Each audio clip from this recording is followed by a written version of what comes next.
I love this game. Or I guess I should say I have a love-hate relationship with this game. This isn't like with most games where I found it from someone else. I literally just saw it and thought it looked cool. Something very convenient about this game is that the keys that you get, they're assigned to numbered guards. So if he's the only one I have with a unique name, I'll know that he's the one with the purple key that I need. Don't think it, don't say it. The reason I needed to name the guy with the purple key so I remembered who he was because my plan is basically just to walk out the door. The PC version wasn't even the one that I played first. The one that I played first was the mobile version. Now comes the interesting part. Because for some reason, the prison staff they just decide that it is a good idea to have a prisoner in charge of the laundry. Now, unlike normally, where I would just try to comment on whatever's happening in the game, like I have been doing, I actually remembered to think of something this time. The story of Samson, you know, the guy that can't cut his hair and he's super strong and stuff, it starts out before Samson, with his parents. Something happened where the Jews pissed God off, so he's like, you know what, screw all of you, you're gone, just be slaves to some other group of people.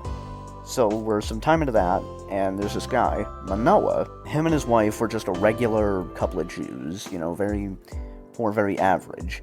And one day, an angel came down in angel form to Manoah's wife and said, the child that you are pregnant with is going to change the direction of the entire world, basically is what he said.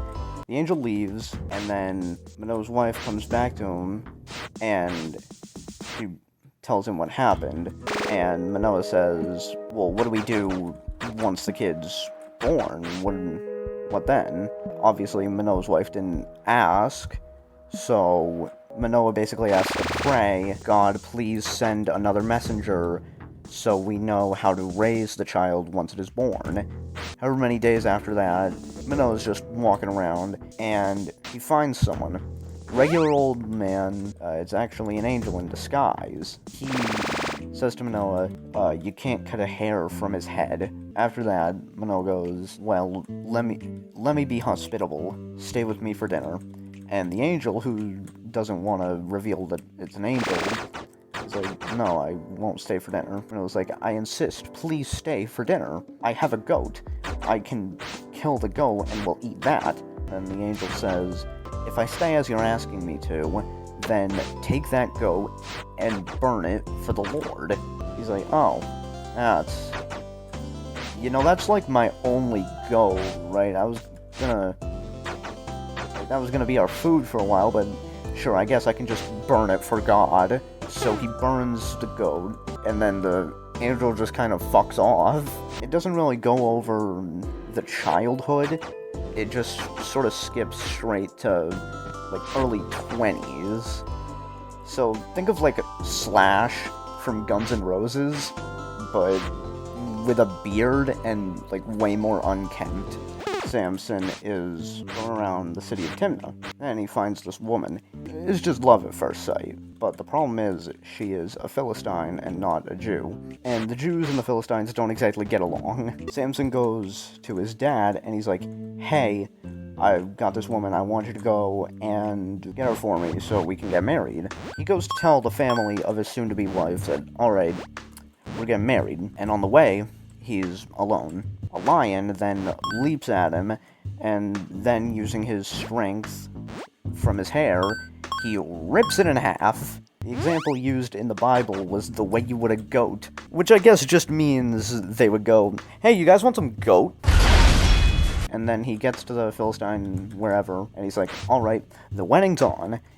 And then he goes back, gets his family to bring them there for the wedding. On the way, they come by the dead body of the corpse of the lion, and it's a little decomposed. There's a bunch of bees flying around. And so Samson goes over to the corpse of this lion, dunks his hands in, and he grabs 2 fistfuls of honey. Then, for the rest of the walk, he's eating honey out of his hands.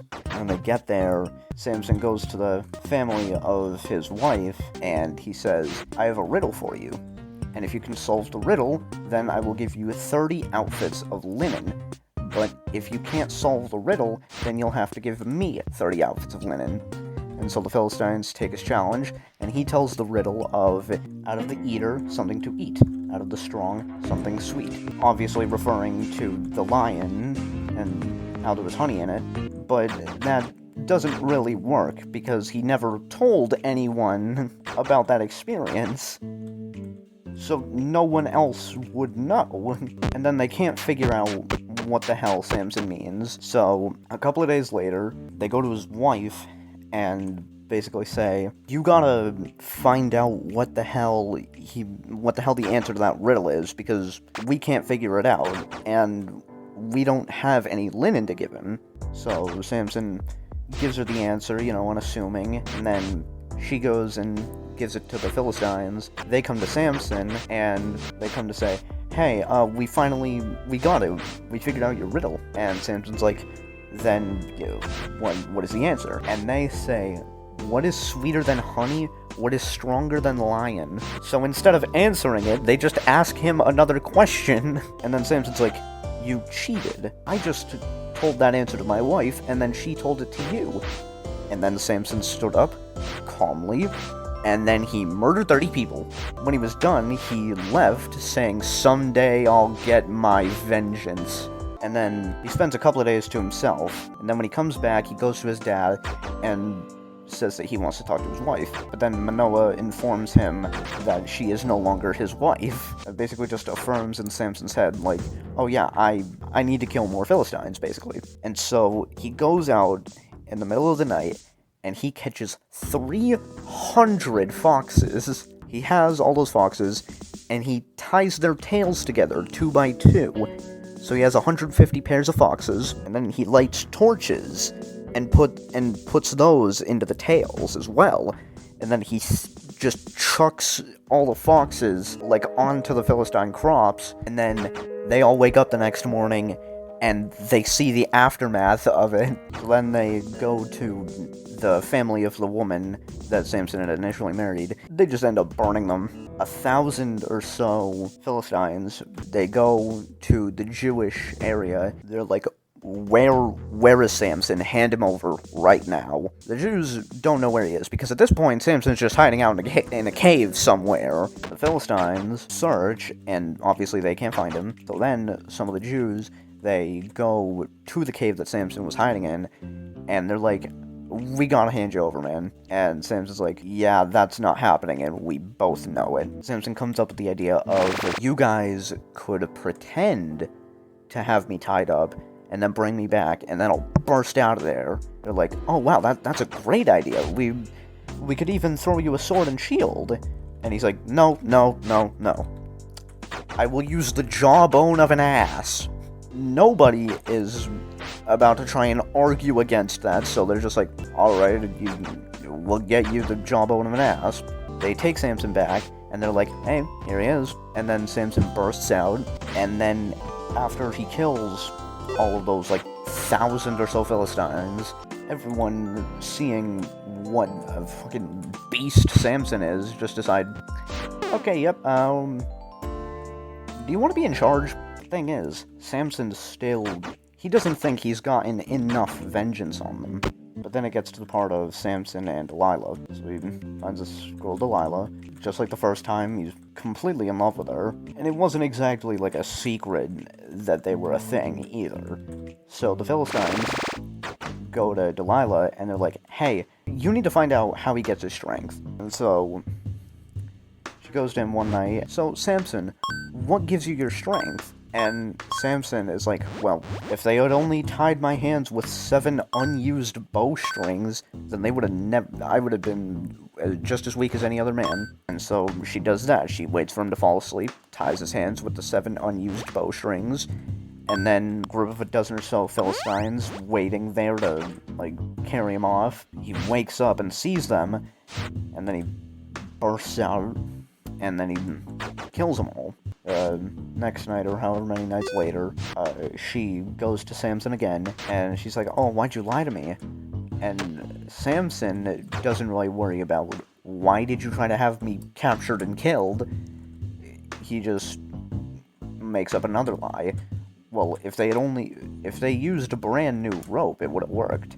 They've only ever used rope on me before. So she does that, gets a brand new rope, ties him up, and then the next group of Philistines is also murdered. Eventually, it gets to the point where Samson has just had enough of her asking, and he finally says that it's his hair.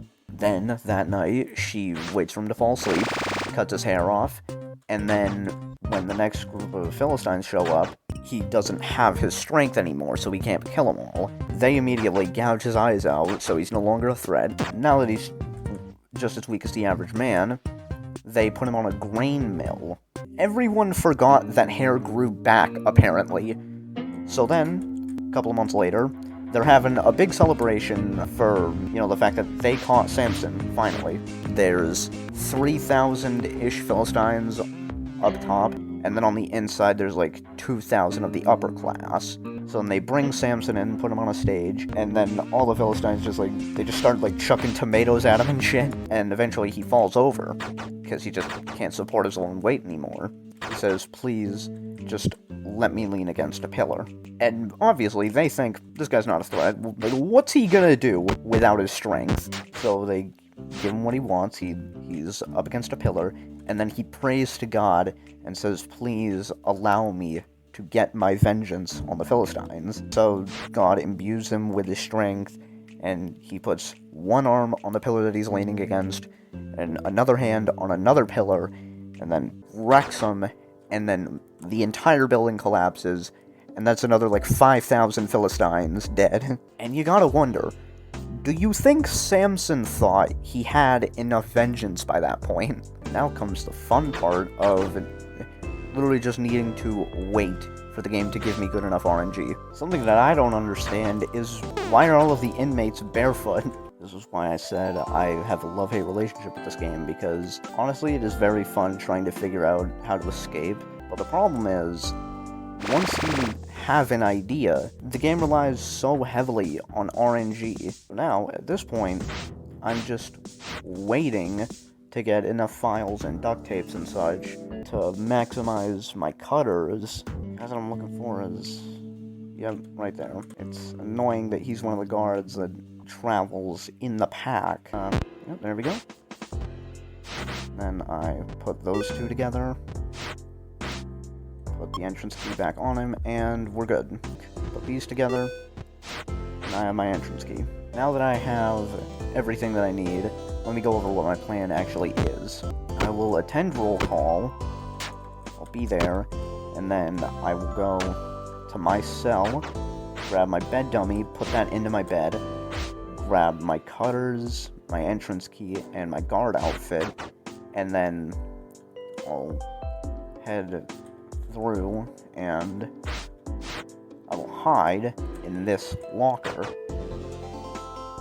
Then, once it's late enough, I will basically just take this path, run down here, past the showers, and then I'll use my entrance key to get through those doors, and then I will use my cutters to, obviously, cut through the fence, which is as close as I can get to just walking out of the prison. Just to be absolutely safe, I'm not going to do it tonight. I'm going to save, and then get through a whole nother day, and then I'll do it on the 5th day. Now, a fun fact about the strength training, it doesn't actually increase the damage you do. The damage you deal is entirely based on the weapon that you're using. So this baseball bat has a 4 out of 5. That means it is very strong. All strength does is increase your health. Something that I forgot about was the fact that because I knocked out that guard and he hates me now, he will take down my bed sheets if I hang them over my cell. To be fair, I don't think I'll actually need them. I think the only reason you would need bed sheets up is if there's a hole underneath your desk, or like there's just an open vent cover. I did kind of forget the fact that Team 17 also made worms. Now, obviously, like every Steam game, the Escapists has a banner, but the thing is, on that banner is the character from the trailer. Basically it's just MD, like his face and hair, but the jumpsuit is red for some reason. Which is confusing because there is no red jumpsuit in this or in 2. So yeah, now that I think about it, I'm just going to take everything. And then, once this free time is over, I will put the bed sheets on over my bars, put the bed dummy in, just make sure everyone knows that, yeah, I am totally here right now. I'm at roll call, so it doesn't go into lockdown. And then I will follow through with my escape plan. Another strategy that you could very well go with, instead of trying to get an entrance key, you could just try and break through that wall next to the door. I just need to hope that none of the guards come down close enough to see me. Now, if you instead decided to chip through the wall, you would also have to have a poster there, which would be another opportunity to get caught. But not me. I feel like the game's being a bit too lenient with that. I don't know if I'm gonna do all of the prisons. Probably not, honestly, because I do like this game, and honestly, the free time music for this map is phenomenal. Best in the entire game. But honestly, my commentary was pretty stale for this. So I don't know how interesting each of these would be. Now, there is a holiday map, so, you know, come Christmas I might do that, but we're in March.